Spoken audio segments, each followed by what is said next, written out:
ഞാനിന്ന് പതിവിനേക്കാൾ പതുക്കെയാണ് വീട്ടിലേക്ക് നടന്നത്. എൻ്റെ മനസ്സ് മുഴുവൻ അച്ചായൻ്റെ മകൻ ഫ്രാൻസിസ് പറഞ്ഞത് മാത്രമായിരുന്നു. എനിക്ക് തന്നെ അറിയാം ഞാൻ ചെയ്തത് തെറ്റാണെന്നു. ഏതൊരു മകനാണെങ്കിലും അത് അംഗീകരിക്കത്തുമില്ല. പക്ഷേ എന്നോടൊപ്പം അച്ചായനും ഇതിൽ പങ്കുണ്ട്. എന്നിട്ടും ഇനി എന്ത് ചെയ്യും ഞാൻ? അച്ചായൻ്റെ കടയിൽ നിൽക്കണോ, അതോ ഫ്രാൻസിസ് പറഞ്ഞ കാര്യങ്ങൾ ഞാൻ അംഗീകരിക്കണോ? ഇതൊക്കെ ചിന്തിച്ച് പതുക്കെ നടന്നാണ് ഞാൻ വീട്ടിലെത്തിയത്. സമയം കുറച്ച് ലേറ്റായി. എൻ്റെ വാടി തളർന്ന മുഖം കണ്ടിട്ട് അമ്മ ചോദിച്ചു, ഇന്ന് രാവിലെ വളരെ സന്തോഷത്തിലാണ് നീ ഇവിടുന്ന് പോയത്. പക്ഷെ ഇപ്പോൾ നിന്റെ മുഖം ഒരുപാട് വിഷമിച്ചിരിക്കുന്നത് പോലെ. എന്താ മോളെ, നിനക്ക് എന്തു പറ്റി ഗായത്രി? ഒന്നുമില്ലമ്മേ. കള്ളം. ഒന്നുമില്ലെങ്കിൽ നിന്നെ പ്രസവിച്ചതല്ലേ കൊച്ചേ ഞാൻ. എനിക്ക് നിന്നെ മനസ്സിലാവും. ഒന്നുമില്ലമ്മേ. പിന്നെ കടയിൽ നല്ല ജോലിഭാരമുണ്ട്. ജോലിക്ക് കയറിയാൽ ഒന്നിരിക്കാൻ പോലും സമയം കിട്ടാറില്ല. അതിൻ്റെയൊക്കെ ക്ഷീണവും തളർച്ചയുമാവും എൻ്റെ മുഖത്ത് അമ്മ കണ്ടതും. ഞാൻ മുറിയിലേക്ക് പോട്ടെ അമ്മ? കുളിച്ചിട്ട് ഒന്ന് നീണ്ടു നിവർന്ന് കിടക്കണം എനിക്ക്. നിനക്ക് വിശപ്പും ദാഹവും ഒന്നുമില്ലേ കുഞ്ഞ്? ഇല്ലമ്മേ, കിടന്നാൽ മാത്രം മതി. എങ്കിൽ പിന്നെ ഞാൻ നിർബന്ധിക്കുന്നില്ല. മുറിയിൽ ചെന്ന ഞാൻ കണ്ണാടിയിൽ എന്നെ തന്നെ കുറേ നേരം നോക്കി നിന്നു. എത്ര സന്തോഷവതിയായാണ് നീ ഇവിടെ ഇന്ന് രാവിലെ ജോലിക്ക് പോയത്. പക്ഷെ നീ ഇപ്പോൾ ഒരുപാട് ടെൻഷൻ അനുഭവിക്കുന്നുണ്ട്.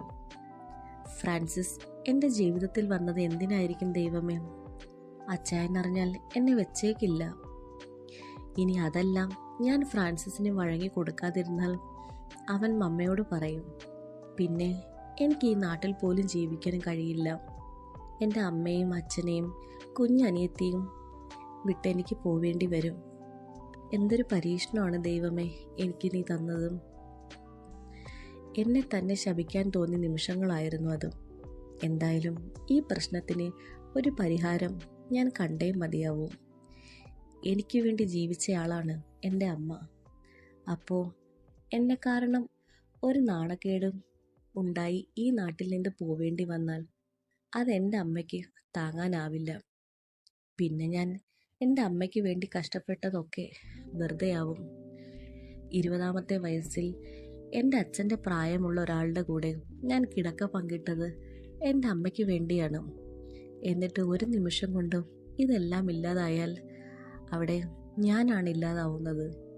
അതുകൊണ്ട് എന്ത് തന്നെ വന്നാലും അച്ചായനറിയാതെ ഫ്രാൻസിസ് പറഞ്ഞ കാര്യം ചെയ്തു കൊടുക്കും ഞാൻ. എൻ്റെ നിലനിൽപ്പിന് വേണ്ടി എനിക്കത് ചെയ്തേ പറ്റൂ. എടുത്ത തീരുമാനത്തിൽ മനസ്സുറപ്പിച്ച് ഞാൻ എൻ്റെ കണ്ണുകൾ മെല്ലെ അടച്ചു. നല്ലൊരു നാളേക്ക് വേണ്ടി. രാവിലത്തെ തിരക്കുകളെല്ലാം കഴിഞ്ഞ് പതിവ് പോലെ കടയിലേക്ക് വേഗത്തിൽ നടന്ന എന്നെ കാത്തിരുന്നത് കാറിൻ്റെ ഡോർ തുറന്ന് ഇറങ്ങി വന്ന ഫ്രാൻസിസിനെ ആയിരുന്നു. ഗായത്രി, ഞാൻ ഇന്നലെ പറഞ്ഞതിനെക്കുറിച്ച് നീ ചിന്തിച്ചിരുന്നോ? കടയിൽ വെച്ചു ഒന്നും ചോദിക്കാനോ പറയാനോ പറ്റില്ല, പപ്പയുണ്ട്. ഇവിടെയാണ് ബെറ്റർ എന്ന് തോന്നി. എൻ്റെ മറുപടി മൗനമായത് കൊണ്ടാവും ഫ്രാൻസിസ് ചോദ്യം വീണ്ടും ആവർത്തിച്ചു. ഞാൻ നിന്നോട് അവസാനമായാണ് ചോദിക്കുന്നതും. നിന്റെ ഉത്തരം എന്താണെന്ന് നിന്റെ വായിൽ നിന്ന് തന്നെ കേൾക്കണം. ആൻസർ എനിക്ക് പോസിറ്റീവ് ആണെങ്കിൽ ഒത്തിരി സന്തോഷം. മറിച്ച് നെഗറ്റീവ് ആണെങ്കിൽ ഞാൻ നേരെ പോണതും എൻ്റെ വീട്ടിലായിരിക്കും. വീട്ടിൽ പോയി അമ്മയും കൂട്ടി നിന്റെ വീട്ടിൽ വരും. പിന്നെ ഞാൻ പറയണ്ടല്ലോ ഒന്നും. വേണ്ട, അതിനുള്ള അവസരം ഞാൻ ഉണ്ടാക്കില്ല. നീ എന്ത് പറഞ്ഞാലും ഞാൻ അനുസരിക്കാം. എൻ്റെ മുഖത്ത് തന്നെ നോക്കി നിന്ന് ഫ്രാൻസിസ് പറഞ്ഞു, ഗുഡ് ഗേൾ. നിനക്ക് ബുദ്ധിയുണ്ട്. അല്ലാതെ ഇപ്പോഴത്തെ പെൺപിള്ളേരെ പോലെ വിവരമില്ലായ്മ ഒന്നും നീ കാണിച്ചില്ലല്ലോ പെണ്ണെ. നമുക്ക് ജീവിതം ഒന്നല്ലേ ഉള്ളൂ. അതെന്തിനാസ്വദിക്കാതിരിക്കണം? എല്ലാവരെയും അറിയിച്ചുകൊണ്ടാവണ്ട. ചില രഹസ്യങ്ങൾ രഹസ്യമായി ഇരിക്കുന്നതാണ് അതിൻ്റെ ഭംഗി. അതുകൊണ്ട് എന്നെ കാരണം നിനക്ക് നല്ലത് മാത്രമേ ഉണ്ടാവൂ. ഞാൻ നിന്നെ കൊണ്ട് പോകുന്നത് നിന്റെ നല്ലതിനാണെന്ന് മാത്രം കരുതിയാൽ മതി. നീ നാളെ കടയിൽ പോകണ്ട, ലീവ് എടുക്കണം. അതെന്തിനാ? നീ നിന്റെ ആവശ്യം അംഗീകരിച്ച സ്ഥിതിക്ക് ചോദ്യങ്ങളൊന്നും എന്നോട് വേണ്ട. അച്ചായനോട് ഞാൻ എന്ത് പറയും? ഇത്രയും കാണിച്ചു കൂട്ടി നിനക്ക് ഒരു കള്ളം പറയാനാണോ പ്രയാസം? അമ്മയും കൊണ്ട് ഹോസ്പിറ്റലിൽ പോകണം, ചെക്കപ്പ് ഉണ്ട് എന്നൊക്കെ പറഞ്ഞാൽ മതി, പപ്പ വിശ്വസിച്ചോളും. എങ്കിൽ ഇപ്പം നീ പൊയ്ക്കോ, നാളെ കാണാം. ഇറങ്ങുന്ന സമയത്ത് എന്നെ ഒന്ന് വിളിച്ചാൽ മതി. Okay bye. കടയിലെത്തിയ ഞാൻ ജോലി തിരക്കിനിടയിലും നാളെ എൻ്റെ ജീവിതത്തിൽ നടക്കാവുന്ന കാര്യങ്ങളെക്കുറിച്ചായിരുന്നു ചിന്ത മുഴുവൻ.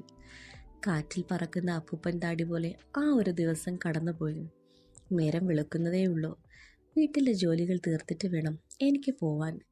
രാവിലെ തന്നെ അച്ചായനെ വിളിച്ചു പറഞ്ഞു ഇന്ന് ഞാൻ ലീവാണെന്ന്.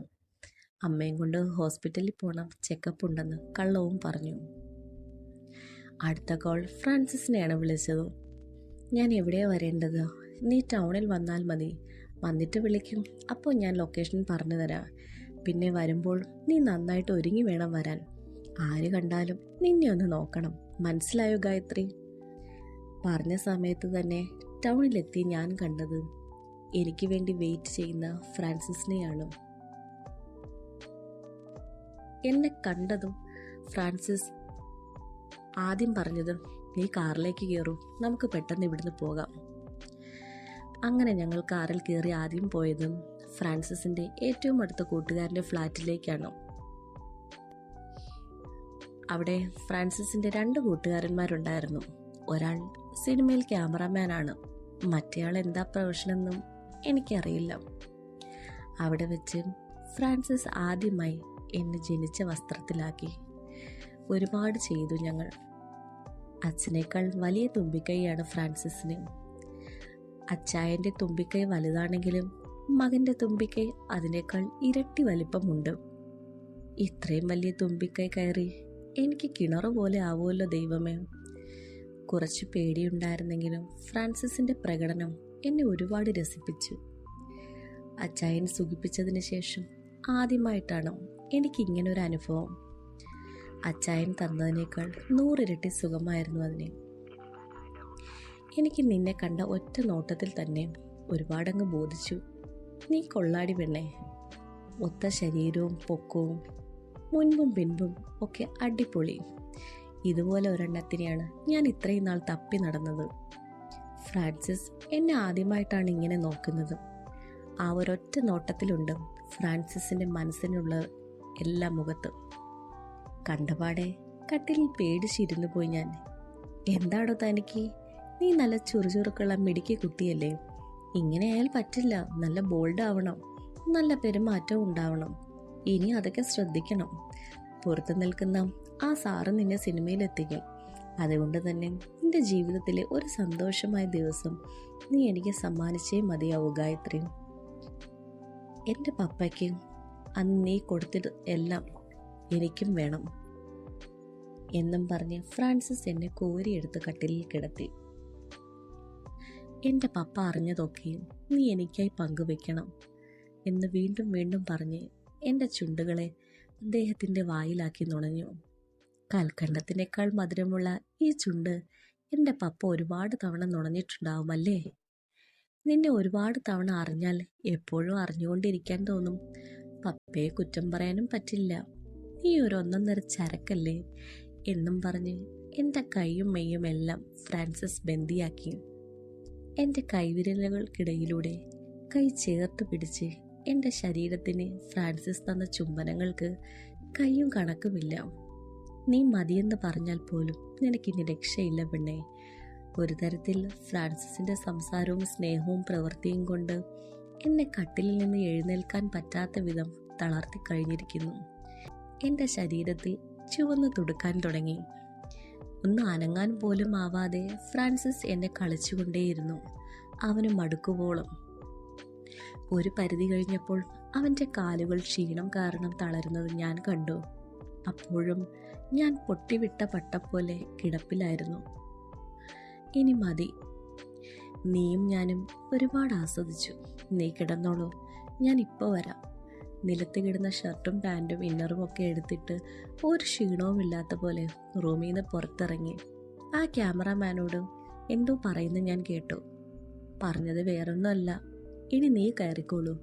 അവൾ അനങ്ങില്ല, അതിനവൾക്ക് കഴിയില്ല. കയറി വന്ന ക്യാമറാമാൻ കട്ടിലിൻ്റെ ഒരറ്റത്തിരുന്നു. പെട്ടെന്ന് നാണം കൊണ്ട് എൻ്റെ തുണിയെടുത്ത് ഞാൻ ശരീരം മറച്ചു. ഗായത്രി, നീ നല്ലൊരു പെൺകുട്ടിയാണ്. കാണാൻ കൊള്ളാം, നല്ല സൗന്ദര്യമൊക്കെ ഉണ്ട്. നിനക്ക് സിനിമ ഫീൽഡ് ഒന്ന് ട്രൈ ചെയ്തൂടെ? നീ വലിയൊരു നടിയാവും എന്നൊന്നും ഞാൻ പറയില്ല, ബട്ട് നിനക്ക് നല്ലൊരു ഭാവിയുണ്ട്. ഒരുപാട് പൈസയുണ്ടാവും, പേരും പ്രശസ്തിയും ഒക്കെ കാണും. ഔസേപ്പച്ചൻ്റെ കടയിൽ നിന്ന് കിട്ടുന്ന പൈസയുടെ 10 ഇരട്ടി വരുമാനമുണ്ടാവും നിനക്ക്. ബാക്കിയൊക്കെ നിന്റെ ഡെസ്റ്റിനി പോലെ ഇരിക്കും. എനിക്ക് ഫിലിം ഫീൽഡിൽ ഒരുപാട് ബന്ധങ്ങളുണ്ട്. എൻ്റെ കൂടെ നീ കട്ടയ്ക്ക് നിന്നാൽ നിനക്ക് ജീവിതത്തിലും സിനിമയിലും വിജയിക്കും. പക്ഷേ എൻ്റെ കൂടെ നീ നിൽക്കേണ്ടത് ഏതർത്ഥത്തിലാണെന്ന് ഞാൻ പറഞ്ഞു തരേണ്ട കാര്യമില്ലല്ലോ ഗായത്രി. എന്താ, നിനക്ക് താല്പര്യമുണ്ടോ? പക്ഷേ ഒരു കാര്യം, സിനിമ ഫീൽഡിൽ നീ വന്നാൽ എൻ്റെ സന്തോഷത്തിന് മാത്രമല്ല, മറ്റുള്ളവരുടെ സന്തോഷങ്ങൾക്ക് കൂടിയും പ്രാധാന്യം കൊടുക്കേണ്ടതുണ്ട്. എങ്കിൽ മാത്രമേ നിനക്ക് നിലനിൽപ്പുള്ളൂ. അതിന് നീ തയ്യാറാണെങ്കിൽ എൻ്റെ നമ്പർ ദേ ഇതാണ്, നിനക്ക് വിളിക്കാം എന്നും പറഞ്ഞ് പുള്ളിക്കാരൻ്റെ വിസിറ്റിംഗ് കാർഡ് എനിക്ക് നേരെ നീട്ടി. പുള്ളിയുടെ ആവശ്യവും കഴിഞ്ഞ് അദ്ദേഹം റൂമിന് പുറത്തേക്ക് പോയി. വിവസ്ത്രയായി ക്ഷീണിച്ച് കട്ടിലിൽ കിടന്ന് ഞാൻ ചിന്തിച്ചത് ഒന്ന് മാത്രമായിരുന്നു. എനിക്ക് ലൈഫിൽ രക്ഷപ്പെടണം. എൻ്റെ അമ്മയും അനിയത്തിയും പൊന്നുപോലെ നോക്കണം. അതിനുള്ള കച്ചിത്തുരുമ്പാണ് ഈ നമ്പർ. എന്തായാലും എനിക്ക് കിട്ടിയ ഈ അവസരം ഞാൻ പാഴാക്കില്ല, അത് മനസ്സിലുറപ്പിച്ചു. എന്തായാലും ഞാൻ നനഞ്ഞു, ഇനി കുളിക്കാം. ഞാൻ ഈ നമ്പറിൽ വിളിക്കാൻ തന്നെ തീരുമാനിച്ചു.